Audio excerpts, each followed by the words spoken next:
Жаса, жаса, қазақ тілім, жаса, жаса, ғажап дінім, баянды боп азат күнім, бағың таймасын.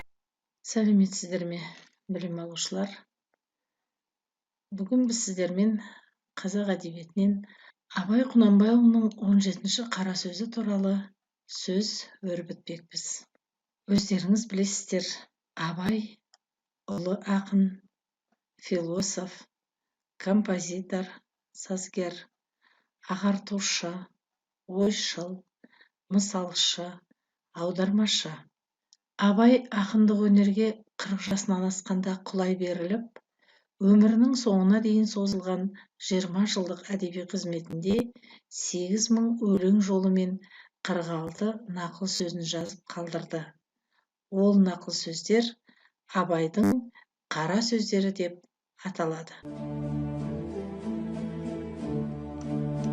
Қайрат, ақыл, жүрек шөгі өнерлерін айтысып, таласып келіп, ғылымға жүгініпті. Қайрат айтыпты: «Әй ғылым, өзің білесің ғой, дүниеде еш нәрсе менсіз кәмілетке жетпейтұғынын, әуелі өзіңді білуге, ерінбей, жалықпай үйрену керек. Бұл менің ісім. Құдайға лайықты ғибадат қылып, ерінбей, жалықпай, орнына келтірмекте менің ісім. Дүниеге лайықты өнер, мал тауып, абыйыр, мансапты еңбексіз табуға болмайды. Орынсыз болымсыз нәрсеге үйір қылмай, бойды таза сақтайтұғын. Күнәкарліктен, көрсе қызар жеңілдіктен, нәпсі шайтанның азғыруынан құтқаратұғын. Адасқан жолға бар жатқан бойда қайта жиғызып алатұғын мен емес пе? Осы екеуі маған қалай таласады депті. Ақыл айтыпты: не дүниеге, не ақиретке, не пайдалы болса, не залалды болса, білетұғым мен. Сенің сөзіңді ұғатұғым мен. Менсіз пайданы іздей алмайды екен. Залалдан қаша алмайды екен. Ғылымды ұғып үйрен алмайды екен. Осы екеуі маған қалай таласады? Менсіз өздері неге жарайды депті. Сонан соң жүрек айтыпты: мен адамның денесінің патшасымын. Қан менен тарайды, жан менде мекен қылады. Менсіз тіршілік жоқ. Жұмсақ төсекте, жылы үйде тамақ жоқ жатқан кісіге, төсексіз кедейдің, тоңып жүрген киімсіздің, тамақсыз аштың, күй жайы қандай болып жатыр екен деп ойлатып, жанын ашытып, ұйқысын ашылтып, төсегінде дөңбекшітетұғым мен. Үлкеннен ұят сақтап, кішіге рақым қылдыратын да мен. Бірақ мені таза сақтай алмайды, ақырында қор болады. Мен таза болсам, адам баласын алаламайым. Жақсылыққа елжіреп, еритұғын мен. Жаманшылықтан жиреніп, тулап кететұғын мен. Әділет, нысап, ұят, рақым, мейірбаншылық дейтұғын нәрселердің бәрі де менен шығады. Менсіз олардың көрген күні не? Осы екеуі маған қалай таласады депті. Сонда ғылым үшеуінің сөзін тыңдап болып айтыпты: ей Қайрат, сенің айтқаныңның бәрі де рас. Ол айтқандарыңнан басқа көп өнерлеріңнің бары рас. Сенсіз болмайтұғын рас. Бірақ қаруыңа қарай қаттылығың да мол, пайдаң да мол, залалың да мол.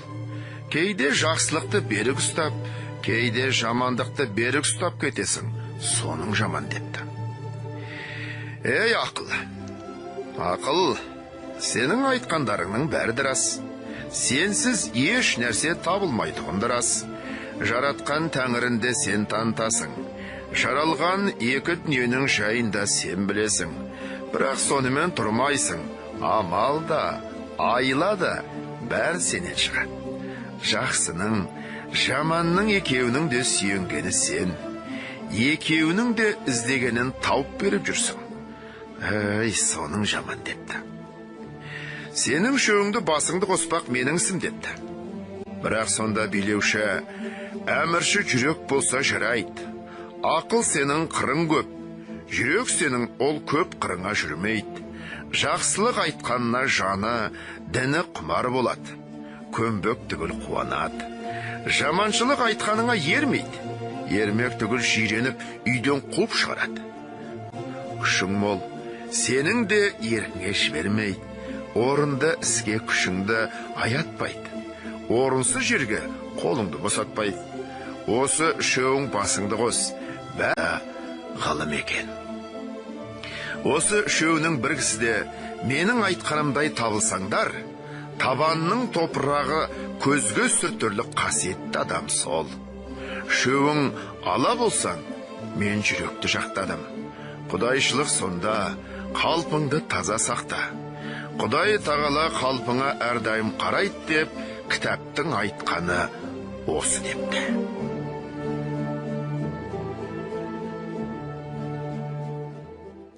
Енді үй тапсырмасын түсініп алыңыздар.